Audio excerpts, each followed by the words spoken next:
Hello बच्चों, welcome. यहाँ पे क्वेश्चन देखते हैं। If the normal at P where parameter is t1 and q parameter t2 on parabola meet on the same parabola, then t1 t2 equal to -1, t2 equal to -t1 minus 2 by t1, और option है t1 t2 equal to 1 और last option है t1 t2 equal to 2। तो समझने की कोशिश करते हैं कि यहाँ पे बेसिकली आंसर क्या रहेगा। तो क्वेश्चन के अकॉर्डिंग हमें बोला गया है पैराबोला, तो हम यहाँ पे एज्यूम कर लेते हैं कि आपका जो पैराबोला है वो Y square equal to 4ax है। कौन सा है पैराबोला है?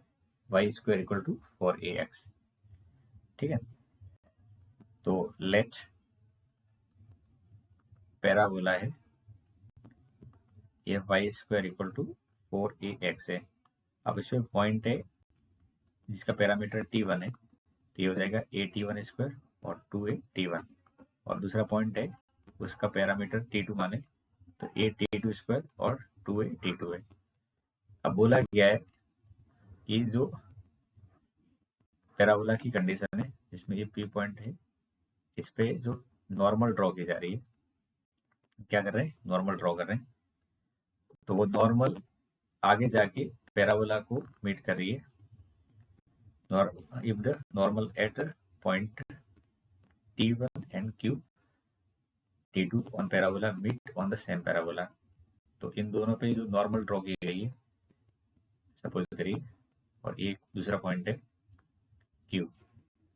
ठीक है, और इसके जगह पे जो नॉर्मल ड्रॉ की गई ये नॉर्मल आगे जाके मीट करेगी, तो वो इसी पैराबोला के ऊपर ही मीट कर रही है। ये इसमें बेसिकली हमको समझना है। ठीक है, तो ये इस पे पैराबोला के ऊपर ही मीट कर रही है और लेट से मीट कर रही है आर पॉइंट पे।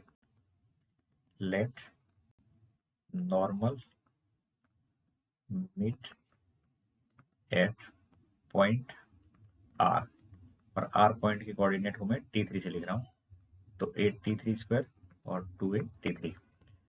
ओके, अब अगर यहाँ पे आपकी कंडीशन ये नॉर्मल अगर ड्रॉ की जाए पी पॉइंट पे, कहाँ पे ड्रॉ की जाए? पी पॉइंट पे, तो वो यहाँ से वापस इसी पैराबोला पे इसी जगह पे जाके मिल रही है। तो वैसे इक्वेशन ऑफ नॉर्मल जो होती है, इक्वेशन ऑफ नॉर्मल वो होती है y equal to minus t x plus 2at plus at cube होती है। ठीक है, ये जनरल इक्वेशन होती है नॉर्मल की किसी पैरामीटर पे। अब इसमें हम अगर पी नॉर्मल खींच रहे हैं, तो नॉर्मल एट पी क्या हो जाएगी? y equal to minus t1x plus 2a t1 और a t1 क्यूब, और इट पासेस थ्रू, कहाँ से पास हो रही है?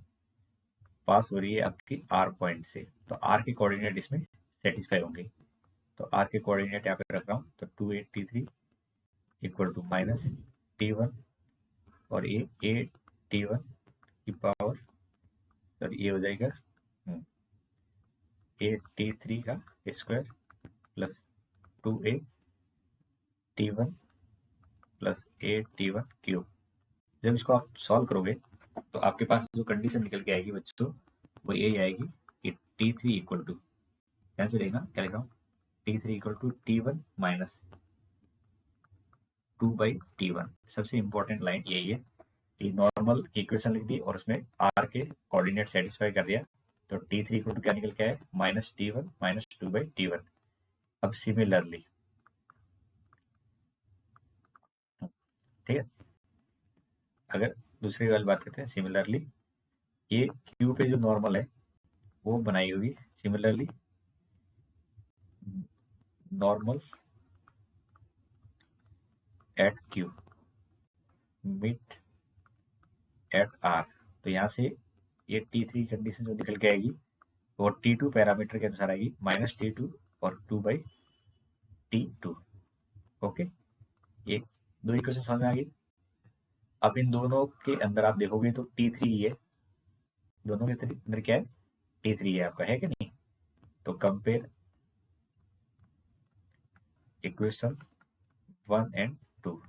अगर इक्वेशन 1 और 2 को कंपेयर करें तो माइनस T1 और 2/T1 equal to minus T2 और 2/T2।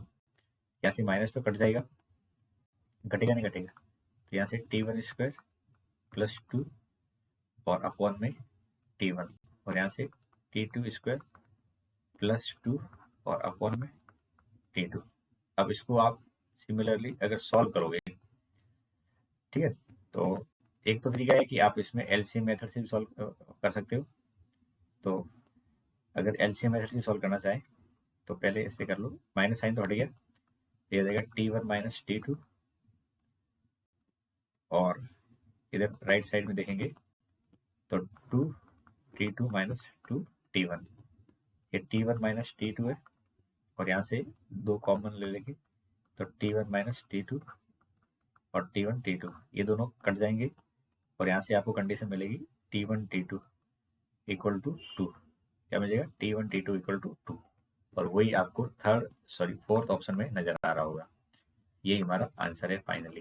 तो क्या क्या लॉजिकली समझ गए होंगे, नॉर्मल की इक्वेशन लिखिए और उसको आर पॉइंट के कोऑर्डिनेट को सेटिस्फाई करवा दिया है। क्यू पे नॉर्मल की इक्वेशन लिख के आर पॉइंट के कोऑर्डिनेट को सेटिस्फाई करवाए, और फिर जहाँ से जो कंडीशन निकली है उनको कंपेयर कर लिया है। आई होप समझ गए होंगे। Thank you.